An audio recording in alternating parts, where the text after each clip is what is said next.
Rice civil services में आपका स्वागत है। आज हम आरएएस प्रीलिम्स की सीरीज का 4th लेक्चर का पार्ट 2 स्टार्ट करेंगे। मेवाड़ राजवंश ये एक ऐसा नाम है जो भारतीय इतिहास में प्रतिरोध, संस्कृति और एक अटूट इच्छा शक्ति का प्रतीक बनकर गूंजता है। आज हम मेवाड़ की इसी 1200 साल की शानदार गाथा को समझने की कोशिश करेंगे। तो सबसे बड़ा सवाल यही उठता है कि आखिर ये कैसे मुमकिन हुआ? कैसे मेवाड़ के गुहिल सिसोदिया वंश ने दिल्ली सल्तनत से लेकर मुगलों और फिर अंग्रेजों तक अपने समय के सबसे शक्तिशाली साम्राज्यों को लगातार चुनौती दी और अपनी आज़ादी को बचाए रखा? ये सिर्फ लड़ाइयों का इतिहास नहीं है, ये एक असाधारण अस्तित्व की कहानी है। मेवाड़ के इतिहास के इस सफर को समझने के लिए हम इन 6 अहम पड़ावों से गुजरेंगे। हम राजवंश की नींव से शुरू करेंगे, फिर उनकी अग्नि परीक्षा यानी साका को समझेंगे, कुंभा और सांगा के स्वर्ण युग का विश्लेषण करेंगे, महाराणा प्रताप के अद्वितीय संघर्ष पर ध्यान केंद्रित करेंगे और आखिर में देखेंगे कि यह साम्राज्य एक अमर विरासत में कैसे तब्दील हो गया। तो चलिए कहानी की शुरुआत करते हैं उस प्राचीन भूमि से जिसे मेदपाट के नाम से जाना जाता था। माना जाता है कि इसका नाम यहाँ रहने वाली मेव या मेर जनजाति के नाम पर पड़ा और इसी भूमि पर गुहिल राजवंश की नींव रखी गई, जो आगे चलकर भारतीय इतिहास के सबसे लंबे समय तक शासन करने वाले राजवंशों में से एक बना। अब देखिए गुहिलों की वास्तविक उत्पत्ति कहाँ से हुई। ये इतिहासकारों के बीच आज भी एक बहस का विषय है। जैसा कि आप इस टेबल में देख सकते हैं, मुख्य रूप से 3 सिद्धांत हैं। पहला सिद्धांत है ब्राह्मण उत्पत्ति का, जिसे डी.आर. भंडारकर जैसे इतिहासकार मानते हैं। उनका आधार शिलालेख हैं, जिनमें संस्थापक को ब्राह्मण बताया गया है। दूसरा और सबसे प्रचलित मत उन्हें सूर्यवंशी क्षत्रिय बताता है, यानी भगवान राम के वंशज। और एक तीसरा सिद्धांत भी है जो कर्नल जेम्स टॉड ने दिया, जो उन्हें विदेशी मूल का बताता है। हालांकि ज्यादातर भारतीय इतिहासकार इस मत को स्वीकार नहीं करते। अगर हम इस राजवंश की टाइमलाइन को देखें तो इसकी स्थापना 566 ईस्वी में गुहादित्य ने की थी, लेकिन इस वंश के जो वास्तविक संस्थापक माने जाते हैं वो थे बप्पा रावल। कहा जाता है कि हारित ऋषि के आशीर्वाद से उन्होंने 734 ईस्वी के आसपास वो कर दिखाया जो मेवाड़ के भविष्य को हमेशा के लिए बदलने वाला था। उन्होंने मौर्यों से चित्तौड़ के अभेद्य किले पर कब्जा कर लिया। ये सिर्फ एक जीत नहीं थी, ये मेवाड़ के गौरवशाली भविष्य का शिलान्यास था। अब हम मेवाड़ के इतिहास के उस दौर में प्रवेश कर रहे हैं जो उनकी पहचान बन गया, जहां बलिदान ही सबसे बड़ा धर्म था।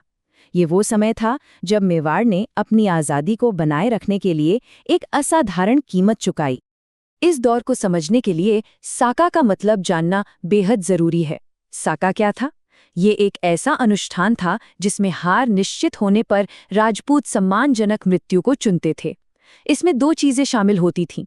जौहर, जिसमें स्त्रियां अपने सम्मान की रक्षा के लिए सामूहिक रूप से अग्नि में प्रवेश कर जाती थीं, और केसरिया, जब पुरुष केसरिया बाना पहनकर अपने जीवन की अंतिम लड़ाई के लिए निकल पड़ते थे।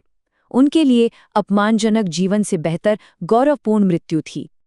और इसका पहला और सबसे भयानक उदाहरण हमें 1303 में चित्तौड़ में देखने को मिलता है। दिल्ली के सुल्तान अलाउद्दीन खिलजी ने किले को घेर लिया।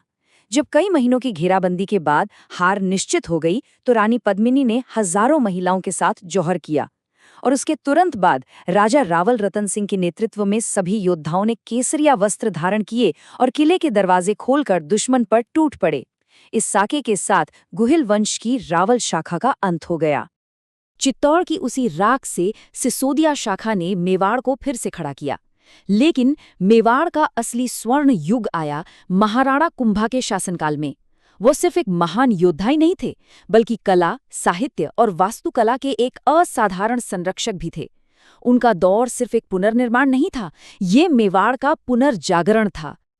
कुंभा की प्रतिभा का अंदाजा हमें उनकी उपाधियों से लगता है। संगीत में निपुण होने के कारण उन्हें अभिनव भट्टाचार्य कहा गया। एक बेहतरीन सैन्य रणनीतिकार के तौर पर वो हाल गुरु यानी पहाड़ी किलों के स्वामी कहलाए।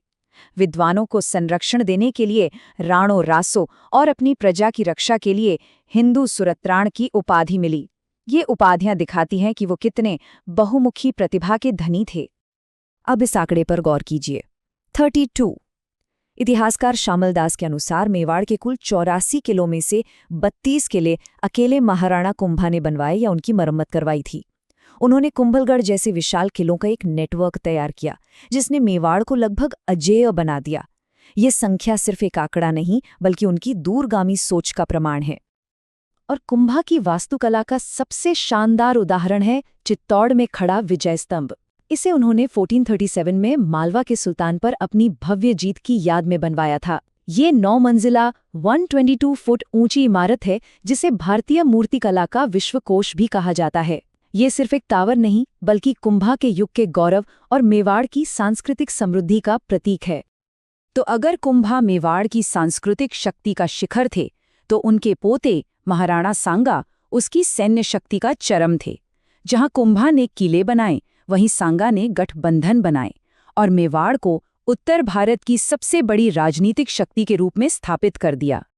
इसको ऐसे समझिए, जहां कुंभा ने मेवाड़ को भीतर से मजबूत किया, वहीं सांगा ने मेवाड़ की शक्ति का विस्तार बाहर की तरफ किया।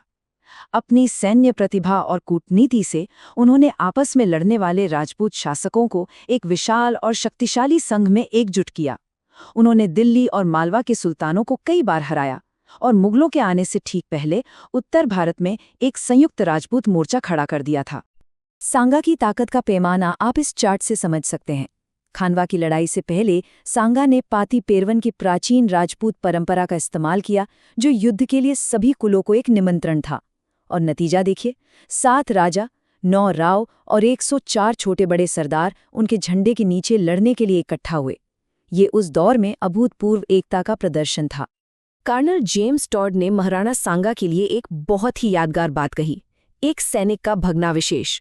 ऐसा क्यों? क्योंकि कहा जाता है कि सांगा के शरीर पर युद्धों के 80 से ज्यादा घाव थे। वो अपनी एक आंख, एक हाथ और एक पैर लड़ाइयों में खो चुके थे। इसके बावजूद उनका हौसला और लड़ने का जज्बा कभी कम नहीं हुआ। अब हम आते हैं मेवाड़ के उस शासक पर, जो शायद प्रतिरोध और स्वाभिमान का सबसे बड़ा प्रतीक है। एक ऐसे समय में जब ज्यादातर राजपूत शासकों ने मुगल सम्राट अकबर की अधीनता स्वीकार कर ली थी, उन्होंने स्वतंत्रता के लिए एक लंबा और अकेला संघर्ष चुना। वो थे महाराणा प्रताप। युद्ध पर जाने से पहले सम्राट अकबर ने कूटनीति से काम लेने की कोशिश की। जैसा कि आप यहाँ देख सकते हैं, उन्होंने एक के बाद एक 4 बार अपने सबसे काबिल दूतों को प्रताप के पास भेजा। पहले जलाल खान, फिर मान सिंह, उनके बाद भगवंत दास और आखिर में टोडरमल। हर किसी ने प्रताप को अधीनता के बदले शांति और शक्ति का प्रस्ताव दिया, और हर बार प्रताप का जवाब एक ही था, एक विनम्र लेकिन दृढ़ इनकार। उनकी आज़ादी बिकाऊ नहीं थी। 18 जून 1576 को हल्दी घाटी के मैदान में प्रताप की छोटी सी सेना का सामना अकबर की विशाल मुगल सेना से हुआ। कर्नल जेम्स टॉड ने इस लड़ाई को मेवाड़ की थर्मोपाइली कहकर इसकी तुलना स्पार्टन्स के महान संघर्ष से की। हालांकि युद्ध का कोई स्पष्ट नतीजा नहीं निकला, लेकिन प्रताप के लिए ये एक नैतिक जीत थी। उन्होंने दिखा दिया कि मेवाड़ की आत्मा को कुचला नहीं जा सकता। लेकिन हल्दी घाटी कहानी का अंत नहीं था, बल्कि ये संघर्ष के एक नए दौर की शुरुआत थी। प्रताप अरावली की पहाड़ियों में चले गए और वहां से उन्होंने मुगलों के खिलाफ एक अथक छापा मार युद्ध छेड़ दिया।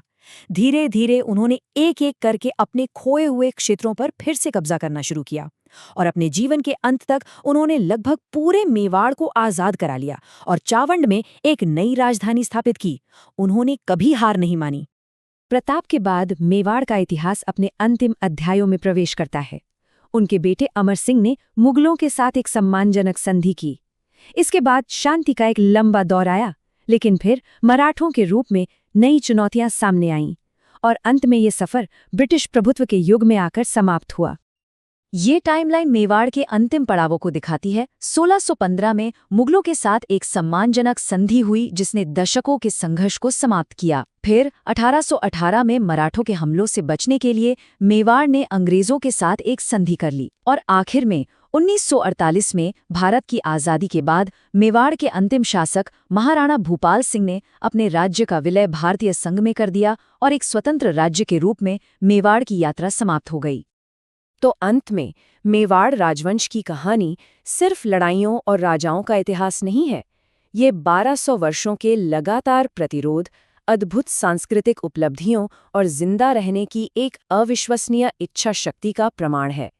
अपनी पौराणिक उत्पत्ति से लेकर आधुनिक भारत में विलय तक मेवाड़ की विरासत पत्थर की इमारतों में नहीं बल्कि उस अदम्य भावना में लिखी गई है जिसने पीढ़ियों को प्रेरित किया है।